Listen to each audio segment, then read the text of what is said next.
Hey, everybody, welcome back to Reason and Theology on a Wednesday, doing a second show here. I want to go over a general audience that Pope Francis gave just today, in fact. So I want to go over this because it cuts against the narrative that you will hear about Pope Francis being opposed to evangelization, against sharing the gospel with people. We're going to hear these claims. They're unfortunately sometimes made by Catholics. And again, this cuts against that narrative. You probably won't hear this being shared very often since it does just that. It cuts against the narrative, but it is certainly something to be aware of. It does show that many people have slandered Pope Francis and have engaged in bearing false witness against him on this matter, which is truly unfortunate. So let's take a look at this together. Again, this is coming from the general audience. I'll put a link to it in the description. The general audience delivered at the Paul VI Audience Hall today. And I also do, by the way, have in the show notes a previous video where I've gone over the difference between evangelism and proselytization in the thought of Pope Francis. They are not the same thing, but people will often confuse those things. And so I go over that topic in depth and I show you how he uses those terms. It's going to come up again here, but we're going to see from the context what he is in favor of, and that is evangelism. Let's take a look at it together. The very beginning of the office, or I should say audience, notes. Let's see here. Let me actually find it. Here it is. Today, let us look at the unsurpassable model of evangelization, Jesus. That's kind of an odd thing to say for somebody who's opposed to evangelism, but what exactly does he mean by that? Well, he starts to develop it in the audience, but if you go to the last two paragraphs, we're going to read those together because that's what's most vital to this discussion. Let's start here.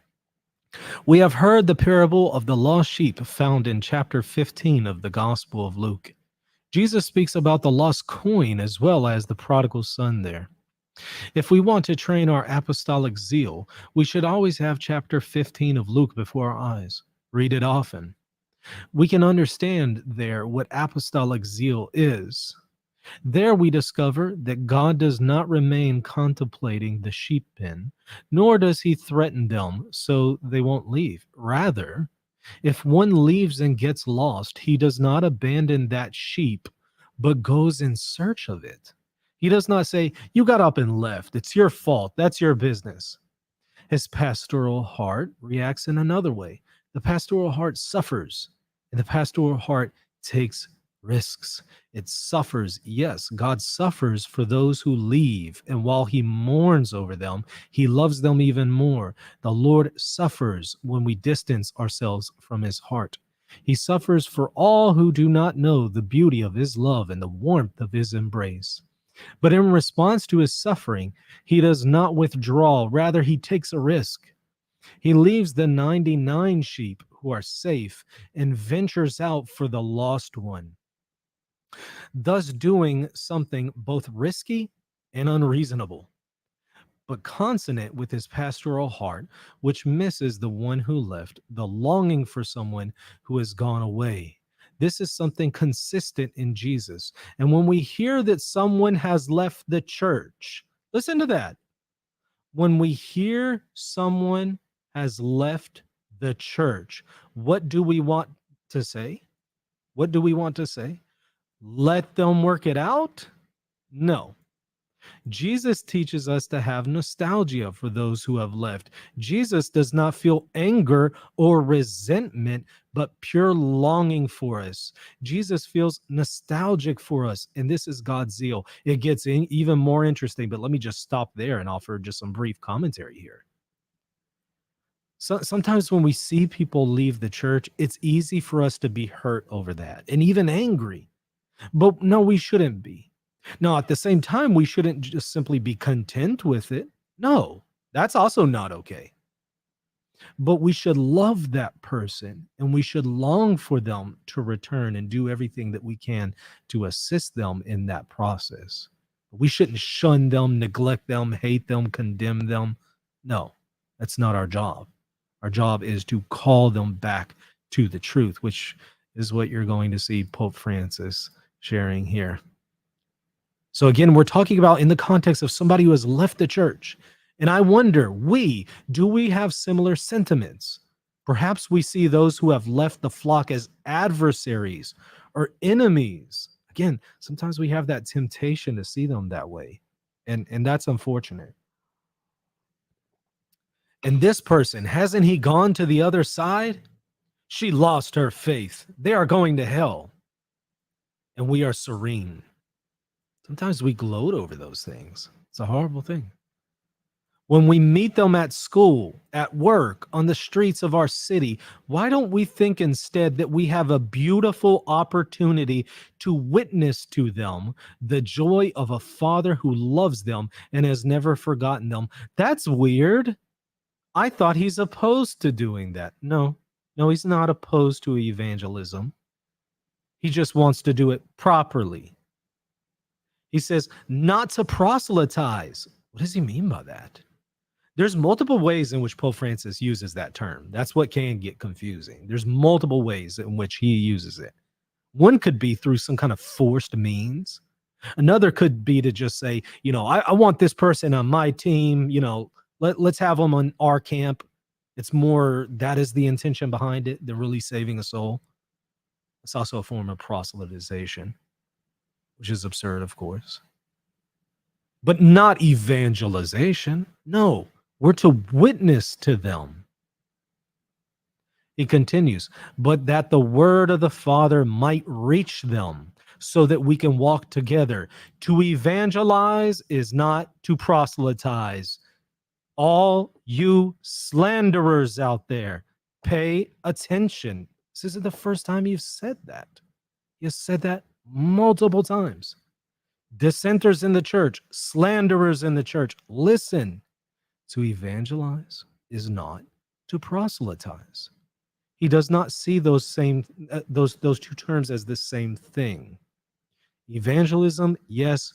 Proselytization, no, as he has said elsewhere. To proselytize is something pagan, and it is neither religious nor evangelical. There is a good word for those who have left the flock, and we have the honor and the burden of being the ones to speak that word. We even have a burden. Did you notice that? Because the word, Jesus asks this of us, to always draw near to everyone with an open heart, because he is like that. Perhaps we have been following and loving Jesus for some time and have never wondered if we share his feelings, if we suffer, if we take risks in harmony with Jesus's heart and with his pastoral heart, close to Jesus's pastoral heart. This is not about proselytism, as I've said, so that others become one of us.